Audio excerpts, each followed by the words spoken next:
Hello everyone, welcome to Saroj Mishra YouTube channel. मेरे YouTube channel पर आप सभी का बहुत बहुत स्वागत है। केंद्रीय विद्यालय संगठन की तरफ से ऑल इंडिया लेवल पर permanent teaching and non teaching staff recruitment detail advertisement जारी कर दी गई है। 5 दिसंबर 2022 5 दिसंबर 2022 से ऑनलाइन एप्लीकेशन पोर्टल भी ओपन कर दी गई है।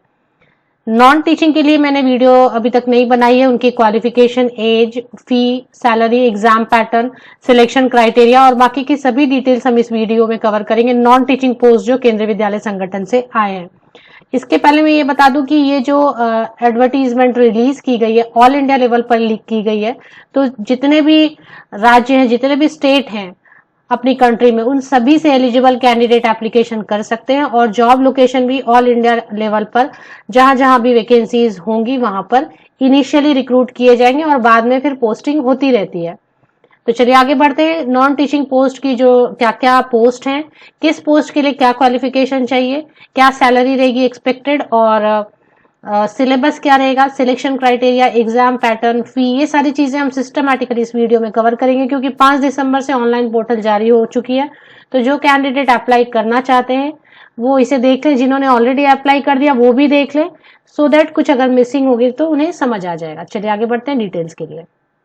केंद्रीय विद्यालय संगठन की तरफ से जो रिक्रूटमेंट एडवर्टीजमेंट रिलीज की गई है वो 2018 के बाद डायरेक्टली अभी की गई है। बड़े नंबर पर वैकेंसीज आई हैं, 13,000 से ज्यादा वैकेंसीज हैं। तो अभी ये जो वेबसाइट है इसको सभी क्लिक कर रहे हैं, इस पर कई सारे लिंक्स आ चुके हैं ऑनलाइन एप्लीकेशन की। ये देखें, click here to apply for the post of librarian and non teaching post in KVS. तो मतलब अप्लाई करने की एप्लीकेशन की लिंक भी जारी हो चुकी है 5 दिसंबर की डेट से। 26 दिसंबर 26 दिसंबर 2022 तक लेटेस्ट एप्लीकेशन कर सकेंगे। अप्लाई करने के लिए भी मैंने एक वीडियो पहले से बनाई हुई है कि कैसे अप्लाई करें। आप मेरे यूट्यूब चैनल पर लेटेस्ट वीडियोस देख लें। अब बात करते हैं कि क्या क्या इसमें वैकेंसीज हैं जो नॉन टीचिंग पोस्ट के लिए हैं। तो सबसे पहले तो दो अलग अलग एडवर्टीजमेंट आपको देखना है। अगर नॉन टीचिंग पोस्ट के लिए अप्लाई करना चाहते हैं, इंटरेस्टेड है, तो आपको एडवर्टीजमेंट नंबर देखना है 15/2022 15/2022 डिटेल्ड एडवर्टीजमेंट आपको देखनी है। इसमें direct recruitment of officers teaching and non teaching staff in Kendriya Vidyalaya संगठन। डायरेक्ट रिक्रूटमेंट का मतलब होता है कि ये प्रमोशन के लिए नहीं है कि इंटरनल एम्प्लॉयज ही हैं उनको प्रमोशन दिया जा रहा है, ऐसा नहीं है। ये है कि बाहर के कैंडिडेट भी अप्लाई कर, बाहर मतलब जो केंद्रीय विद्यालय संगठन में नहीं भी काम कर रहे हैं वो भी अप्लाई कर सकते हैं। जिस पोस्ट पर फ्रेशर एक्सपीरियंस की जरूरत नहीं है उस पर फ्रेशर भी अप्लाई कर सकेंगे। किसी पोस्ट में अगर एक्सपीरियंस की रिक्वायरमेंट होगी तो वो भी मैं आपको बता देती हूँ। तो पहले तो यहाँ पे principal, vice principal, assistant commissioner बड़ा पोस्ट है, तो उनके लिए तो काफी एक्सपीरियंस चाहिए। Post graduate teacher teaching post है, इसे छोड़ देते हैं। Train graduate teacher teaching post है, इसे भी छोड़ते हैं हम। लाइब्रेरियन की पोस्ट अगर आप चाहते हैं तो मैं आपके लिए कवर कर देती हूँ नॉन टीचिंग में। यहाँ से आगे बढ़ते हैं। लाइब्रेरियन के लिए कुल मिला के 355 पोस्ट है, 355 पोस्ट है। यूआर का मतलब होता है जनरल कैटेगरी, अनरिजर्व कैटेगरी या ओपन कैटेगरी, इसमें 146 पोस्ट हैं। इसके बाद प्राइमरी टीचर को भी छोड़ते हैं। फाइनेंस ऑफिसर से शुरू करते हैं, ये फिर ऑफिसर पोस्ट है, फिर भी हम इसे कवर करते हैं। फाइनेंस ऑफिसर में टोटल 6 पोस्ट हैं, जिसमें कि अनरिजर्व में 4 पोस्ट हैं।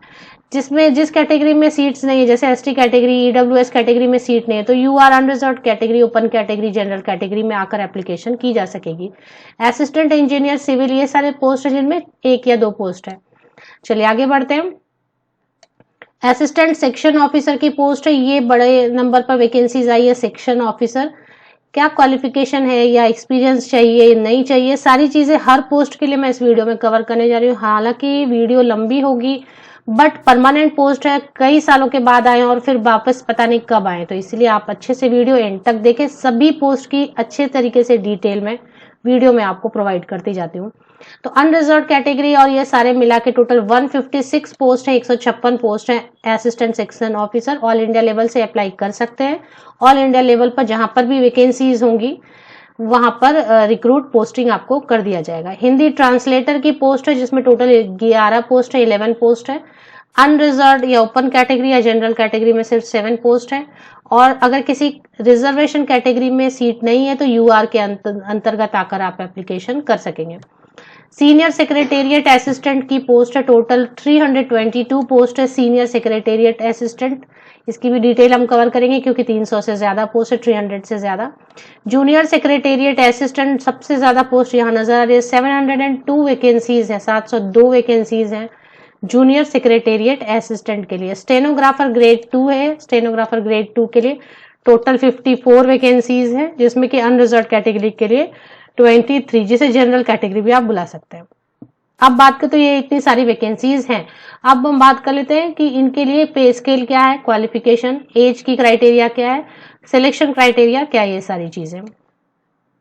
सबसे नीचे जो पोस्ट थी वो थी junior secretariat assistant and stenographer grade 2 की। तो स्टेनोग्राफर ग्रेड 2 से स्टार्ट करेंगे, लेकिन लास्ट में यहाँ पर दिया हुआ है जूनियर सेक्रेटेरिएट असिस्टेंट, तो पहले इससे ही स्टार्ट कर लेते हैं। जूनियर सेक्रेटेरिएट असिस्टेंट के लिए जो पे स्केल लेवल 2 है, 19,900 बेसिक पे स्टार्टिंग रहेगी। रिटायरमेंट अगर आप इसी पोस्ट पर रिटायर होते हैं जूनियर सेक्रेटेरिएट असिस्टेंट, तो 63,200 की बेसिक पे है। प्लस इसमें अलाउंसेस दिए जाते हैं, जिसमें एचआरए, डीए, महंगाई भत्ता रहता है, और प्रोविडेंट फंड 5 साल होने पे ग्रेचुटी होती है, मेडिकल होता है, ट्रांसपोर्ट अलाउंस, और काफी सारे मल्टीपल अलाउंसेस होते हैं। तो 19,900 का आप समझ लें कि 38,000 तक आप एक्सपेक्ट कर सकते हैं, 35 to 38,000 अभी स्टार्टिंग में इनिशियली। अपर एज लिमिट ये जो 27 ईयर्स लिखी होती है ना, ये जनरल कैटेगरी के लिए होती है। एज में रिलैक्सेशन अपर एज लिमिट में दी जाती है, वो रिलैक्सेशन नीचे हम फिर से डिस्कस करेंगे बाद में। पहले सभी पोस्ट के लिए, जनरल कैटेगरी के लिए क्या अपर एज लिमिट है वो एक बार ही कवर करेंगे, एंड में कवर करेंगे कि कौन से कैटेगरी को कितनी रिलैक्सेशन एज लिमिट में मिलती है। जूनियर सेक्रेटेरिएट असिस्टेंट पोस्ट के लिए अप्लाई करने के लिए फ्रेशर भी अप्लाई कर सकते हैं, ऐसा लगता है। नीचे चेक कर लेते नीचे तक, हाँ, फ्रेशर भी अप्लाई कर सकते हैं। फ्रेशर अप्लाई कर सकते हैं का मतलब है कि आपके पास अगर एक्सपीरियंस नहीं भी है तो भी आप अप्लाई कर सकते हैं, एक्सपीरियंस है तो भी एप्लीकेशन कर सकेंगे। तो मिनिमम एसेंशियल क्या है, 12th पास होना चाहिए किसी भी स्ट्रीम से, आर्ट्स, साइंस, कॉमर्स, किसी भी स्ट्रीम से आपने 12th पास किया है। टाइपिंग स्पीड है 35 पर, जो भी यहाँ पे टाइपिंग स्पीड है इंग्लिश की या हिंदी की ये होनी चाहिए। अब एक चीज और है कि अच्छी चीज ये है कि 12th में कोई परसेंटेज डिमांड नहीं की गई है। दूसरी अच्छी चीज ये कि टाइपिंग स्पीड के लिए कोई सर्टिफिकेट डिमांड नहीं की गई है। आपके पास टाइपिंग है, आप सीख सकते हैं, आपको लगता है आप एग्जाम के बाद स्किल टेस्ट तक आप सीख लेंगे तो ठीक है, एप्लीकेशन कर दें। हिंदी आपको आनी चाहिए, कंप्यूटर सभी को आती है, तो ये हो गया। अभी बात कर लेते हैं दूसरा जो पोस्ट है स्टेनोग्राफर ग्रेड 2 के लिए। सबसे ज्यादा पोस्ट इसी में थे ना, 700 से ज्यादा जूनियर सेक्रेटेरिएट असिस्टेंट। इस पे ध्यान दें, 12th मिनिमम है, आप ग्रेजुएट भी हैं, पोस्ट ग्रेजुएट है, बट आप जूनियर सेक्रेटेरिएट असिस्टेंट के लिए अप्लाई करना चाहते हैं तो करेंट इनिशियली 35,000 से लेकर 38,000 तक शुरू में मिलेंगे। बाद में तो सैलरी बढ़ती जाती है, साल में 3 बार इंक्रीमेंट होते हैं, डीए 2 बार होता है और फिर बेसिक पे इंक्रीमेंट हो जाता है, तो 3 बार साल में बढ़ता है इस तरीके से।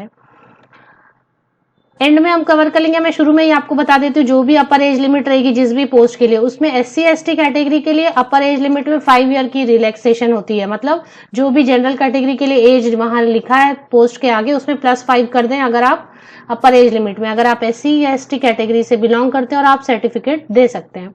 ओबीसी कैटेगरी से अगर आप बिलोंग करते हैं तो 3 इयर्स अपर एज लिमिट में रिलैक्सेशन मिलेगी, और विमेन कैंडिडेट को नहीं मिलेगी, केवल टीचिंग पोस्ट के लिए है। लाइब्रेरियन पोस्ट के लिए अगर आप अप्लाई करना चाहते हैं तो आपको 10 ईयर की रिलैक्सेशन मिलेगी। लेकिन अगर आप फीमेल कैंडिडेट है, नॉन टीचिंग पोस्ट के लिए अप्लाई कर रहे हैं तो कोई भी रिलैक्सेशन आपको नहीं मिलेगी। हाँ, आप अगर SC ST कैटेगरी में है तो मिलेगी कैटेगरी के हिसाब से।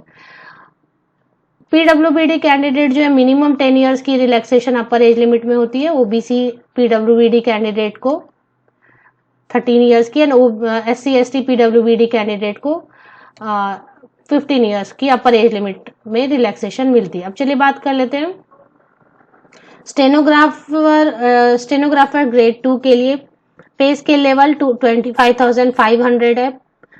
रिटायरमेंट तक अगर आप स्टेनोग्राफर से ही पोस्ट से रिटायर होते हैं तो 81,100 की बेसिक पे। स्टार्टिंग अगर 25,500 है तो अप्रॉक्स सेम वैसा ही आप 42,000 रुपीज इनिशियली एक्सपेक्ट कर सकते हैं। एज लिमिट है, अपर एज लिमिट है 27 इयर्स जनरल कैटेगरी के लिए। इसमें 12th पास होना होगा। परसेंटेज का प्रॉब्लम नहीं है कि 12th आप कितने परसेंटेज से पास करते हैं, 12th आपने बस पास होना चाहिए, आर्ट्स, साइंस, कॉमर्स या किसी भी इक्विवेलेंट। आपको ये डिक्टेशन की जो है ये मांगी जा रही है, ये इतना आपके पास स्किल होना चाहिए। अब आपको लगता है हाँ, तो इसमें भी फिर अच्छी बात ये कि परसेंटेज तो मांगी नहीं जा रही है और डिक्टेशन के लिए कोई सर्टिफिकेट नहीं मांगी जा रही है, तो यहाँ पर अच्छा है। अगर आपको लगता है कि एग्जाम तक आप सीख सकते हैं तो ठीक है, फिर ये आप या आपके पास ऑलरेडी स्किल है तो आप अप्लाई कर सकते हैं। इसमें भी एक्सपीरियंस मैंडेटरी नहीं है, एसेंशियल नहीं है। एक्सपीरियंस नहीं भी है तो भी आप एप्लीकेशन कर सकेंगे।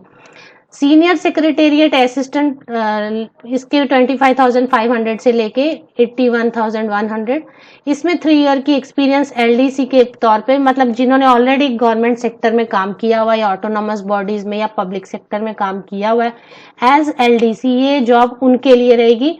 तो ये वर्किंग लोगों के लिए है जो 3 साल कम से कम काम कर चुके हैं as lower division clerk. Graduate होना होगा। अपर एज लिमिट है 30 ईयर्स जनरल कैटेगरी के लिए।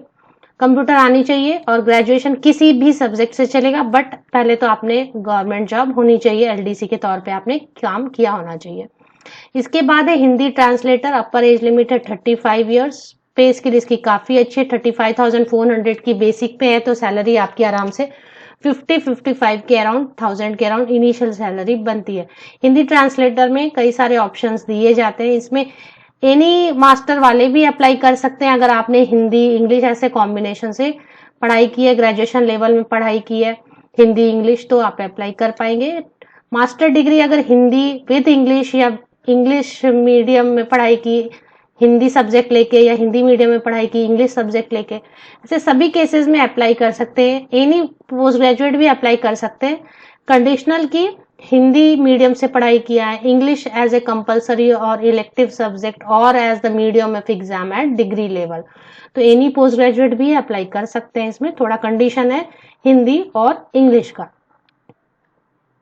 सैलरी अच्छी रहेगी इसकी, 50-55,000 अराउंड इनिशियल सैलरी रहेगी। अपर एज लिमिट 35 ईयर्स है। अगर एक्सपीरियंस की बात करें तो इसमें भी फ्रेशर अप्लाई कर सकते हैं, लेकिन एक रिकॉग्नाइज्ड डिप्लोमा या सर्टिफिकेट कोर्स होनी चाहिए, translation from Hindi to English and vice versa, या फिर 2 साल का एक्सपीरियंस, या तो 2 साल की एक्सपीरियंस होनी चाहिए या फिर डिप्लोमा या सर्टिफिकेट एक होनी चाहिए, ट्रांसलेशन हिंदी टू इंग्लिश या फिर English to Hindi.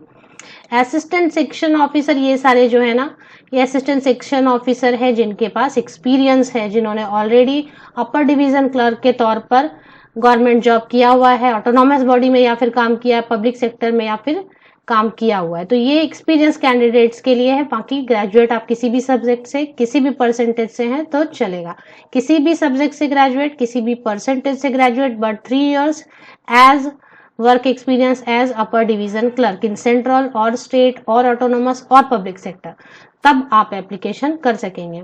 Upper age limit 35 years है। 35,400 की बेसिक पे स्टार्टिंग है। 50-55,000 के अराउंड आप एक सैलरी एक्सपेक्ट कर सकते हैं। असिस्टेंट इंजीनियर सिविल की पोस्ट है, 35 ईयर्स अपर एज लिमिट है। 44,900 की बेसिक पे है, तो सैलरी काफी अच्छी बनेगी, नो डाउट। 60 के अराउंड तो आप आराम से एक्सपेक्ट कर सकते हैं। इसमें भी 2 साल की एक्सपीरियंस चाहिए, तो ये देखें जिनके पास एक्सपीरियंस है डिजाइन एंड इंजीनियरिंग में 2 साल की, और ग्रेजुएट आपने बीटेक जो भी कुछ किया सिविल इंजीनियरिंग से, या फिर डिप्लोमा वाले भी अप्लाई कर सकते हैं। अगर डिप्लोमा के बेसिस पे आप अप्लाई करना चाहते हैं तो आपको 5 साल की एक्सपीरियंस होनी चाहिए डिजाइन एंड इंजीनियरिंग में इन कंसर्न ब्रांच। फाइनेंस ऑफिसर है, और क्योंकि ऑफिसर है तो इसमें भी फिर एक्सपीरियंस तो चाहिए, तो वो आप देख लें। अगर आपको एक्सपीरियंस है मिनिमम, अगर बीकॉम है 50% और एटलीस्ट 4 साल की एक्सपीरियंस है ऑडिट एंड अकाउंट वर्क की, तो आप अप्लाई कर सकते हैं। एक्सपीरियंस मतलब फिर आपको उसकी सर्टिफिकेट प्रोड्यूस करनी होगी, या फिर अगर एमकॉम है तो 3 ईयर की एक्सपीरियंस ऑडिट एंड अकाउंट में, या फिर सीए, ICWA, MBA, PGDM 2 साल की एक्सपीरियंस चाहिए। चलिए अभी बात कर लेते हैं कि लाइब्रेरियन की एक पोस्ट हम चेक करेंगे। लाइब्रेरियन के लिए फ्रेशर एप्लीकेशन कर सकते हैं। बैचलर डिग्री होनी चाहिए लाइब्रेरी साइंस में, या फिर आपने ग्रेजुएशन किसी भी सब्जेक्ट से किया है लेकिन 1 ईयर का डिप्लोमा इन लाइब्रेरी साइंस किया हुआ है। मतलब या तो आप ग्रेजुएट हैं लाइब्रेरी साइंस से तो भी आप लाइब्रेरियन पोस्ट के लिए अप्लाई कर सकते हैं, या फिर आप ग्रेजुएट हैं किसी भी सब्जेक्ट से लेकिन आपने 1 ईयर की प्लस 1 ईयर की diploma in library science certificate ली हुई है तो आप अप्लाई कर सकते हैं। इसमें एक्सपीरियंस मैंडेटरी है, एसेंशियल नहीं है। फ्रेशर भी अप्लाई कर सकेंगे। 35 ईयर्स अपर एज लिमिट है। 44,900 की बेसिक पे है स्टार्टिंग। तो सैलरी आराम से 60,000 के अराउंड बनती है। अब बात कर लेते हैं कि इनके सिलेक्शन क्राइटेरिया वगैरह क्या रहेंगे। आप सभी के लिए जो भी नॉन टीचिंग पोस्ट है उनके लिए कंप्यूटर बेस्ड टेस्ट होगी, कंप्यूटर सीबीटी मोड में एग्जाम होंगे। और इसमें जो भी नॉन टीचिंग पोस्ट है यहाँ से देखें, असिस्टेंट सेक्शन ऑफिसर, ये सब के लिए स्टेनोग्राफर ग्रेड 2 तक, असिस्टेंट सेक्शन ऑफिसर से लेके लाइब्रेरियन से लेके यहाँ तक इनके कंप्यूटर बेस्ड टेस्ट होंगे, जिनके जो सेंटर्स है वो यहाँ पर दिए हुए हैं। अंडमान निकोबार, आंध्र प्रदेश, हर जो स्टेट है, हर स्टेट पे कुछ खास खास सिटीज में आपके एग्जाम के सेंटर दिए हुए हैं। तो जो भी सुटेबल या नियरेस्ट आपके लिए होगा, लगभग हर स्टेट में कुछ न कुछ सेंटर्स दिए गए हैं। तो आप जिस भी स्टेट से बिलोंग करते हैं या जहां पर भी जाकर आप एग्जाम देना चाहेंगे, वो सेंटर आप एग्जाम के टाइम में पिक कर सकते हैं। एप्लीकेशन फी की अगर हम बात करें तो लाइब्रेरियन पोस्ट के लिए अप्लाई करने के लिए 1500 रुपीज है। पहले तो हम ये जाने कि किन के लिए फीस नहीं है। तो जिन कैंडिडेट को फीस नहीं पे करनी है वो है no fee required to be paid for SC candidate, ST candidate, physically handicapped candidate and ex serviceman category. इन कैंडिडेट्स के लिए कोई भी फी नहीं, there is no fee. SC, ST, PH and ex serviceman के लिए कोई भी फी नहीं है। कुछ 50 रुपीज हो सकता है जो कि एक फॉर्म प्रोसेसिंग। लाइब्रेरियन पोस्ट के लिए 1500 रुपए। तो ये जनरल कैटेगरी, ओबीसी कैटेगरी, ये कैटेगरी के कैंडिडेट्स जो हैं उनके लिए 1500।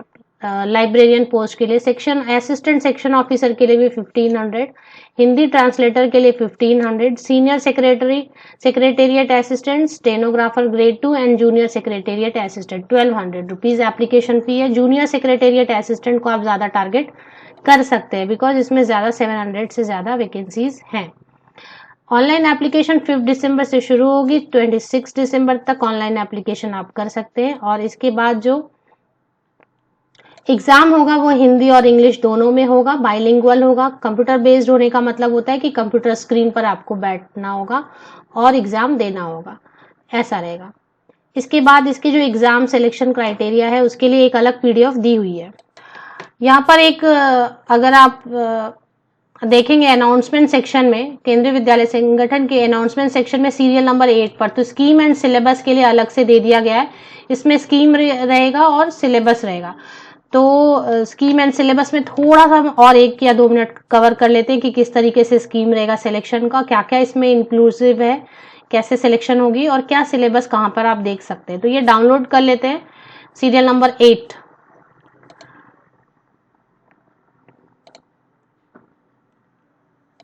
तो इस तरीके से आपके सामने एक पीडीएफ और ओपन हो जाएगी 122 पेजेस की, इसलिए बहुत शॉर्ट में हम देखेंगे। अलग अलग पोस्ट के लिए अलग अलग दिया हुआ है, तो 1-2 पोस्ट के लिए हम कवर कर लेते हैं। इसके बाद जो सबसे ज्यादा पोस्ट है जिसमें जूनियर सेक्रेटेरिएट एंड स्टेनोग्राफर, उनकी कवर कर लेते हैं। पेज नंबर 30 के बाद जो है नॉन टीचिंग पोस्ट की शुरू हो जाती है, हिंदी ट्रांसलेटर के लिए है। तो 180 मार्क्स है, 180 मल्टीपल चॉइस वस्तुनिष्ठ प्रश्न होंगे और 3 घंटे का समय होगा। तो लगभग सीबीटी एग्जाम का जो पैटर्न है वो सभी के लिए थोड़ा थोड़ा चेंज किया है, बाकी वैसे ही रहेगा। 120 क्वेश्चन है स्टेनोग्राफर ग्रेड 2 के लिए, 120 क्वेश्चन रहेंगे, 1 मार्क का सब 1 मार्क का क्वेश्चन रहेगा, 120 मिनट दिया रहेगा, मतलब हर क्वेश्चन के लिए 1 minute. 120 minute means 2 hours. 120 question, 120 mark and 2 hours दिए जाएंगे स्टेनोग्राफर ग्रेड 2 के लिए, जिसमें कि पेज नंबर 32 पर आप चेक कर सकते हैं पीडीएफ के कि क्या क्या इसमें क्वेश्चंस है। और इसके बाद जो है final merit list will be prepared on the basis of marks obtained by candidate in written test। written test के बेसिस पे ये रहेगा। there will be no interview for the post of stenographer grade 2। stenographer grade 2 के लिए कोई interview नहीं रहेगा। skill test is qualifying in nature and have to obtain 40% in computer proficiency test and also qualify the shorthand and type. तो ये जो skill test रहेगा ना, आपको shorthand and typing test ली जाएगी, वो क्वालिफाइंग रहेगा, मतलब उसमें बस 40% लाना रहेगा। और अगर वो क्वालिफाई हो जाते हैं तो आपके जो फाइनली जो है रिटन टेस्ट के बेसिस पे आपके फिर मेरिट लिस्ट बना दी जाएगी। उसमें क्वालिफाई अगर हो गए, जो भी कैंडिडेट स्किल टेस्ट में क्वालिफाई हो गए तो उनके रिटन टेस्ट के हिसाब से जो क्वालिफाई नहीं हुए उनको तो आउट कर देंगे जो फाइनल लिस्ट है, और जो क्वालिफाई हो जाते हैं उनकी फिर रिटन टेस्ट में मार्क्स देखेंगे, उसके बेसिस पे फाइनल बना देंगे। इसी तरीके से एक जूनियर सेक्रेटेरिएट असिस्टेंट की कवर कर लेते हैं। 120 क्वेश्चंस रहेंगे, 120 मार्क्स के रहेंगे, 2 घंटे का पेपर रहेगा और वस्तुनिष्ठ प्रश्न रहेंगे, multiple choice, Hindi and English दोनों में रहेंगे। और इसमें भी रहेगा कि एक स्किल टेस्ट ली जाएगी, टाइपिंग टेस्ट रहेगा जो कि क्वालिफाइंग रहेगा, मतलब इसमें सिर्फ 40% जो लाएंगे, फिर जो क्वालिफाई हो जाते हैं उन कैंडिडेट के लिए रिटन टेस्ट के मार्क्स पे फाइनल मेरिट लिस्ट बनाई जाएगी और शॉर्टलिस्टिंग हो जाएगी फाइनल। इनके इंटरव्यू नहीं होगी, देयर इज नो इंटरव्यू। तो काफी बड़ी लंबी वीडियो बन गई, होप मैंने काफी सारे पॉइंट्स को कवर कर लिया। आप ज्यादा से ज्यादा अपने फ्रेंड्स एंड रिलेटिव्स के साथ शेयर करें जो इन पोस्ट में किसी भी पोस्ट के लिए एप्लीकेशन करना चाहते हैं। अब इसमें एक चीज रह गई कि एक से ज्यादा पोस्ट के लिए अप्लाई कर सकते हैं या नहीं कर सकते, इसके लिए मैं एक सेपरेट वीडियो पढ़ के बना दूंगी।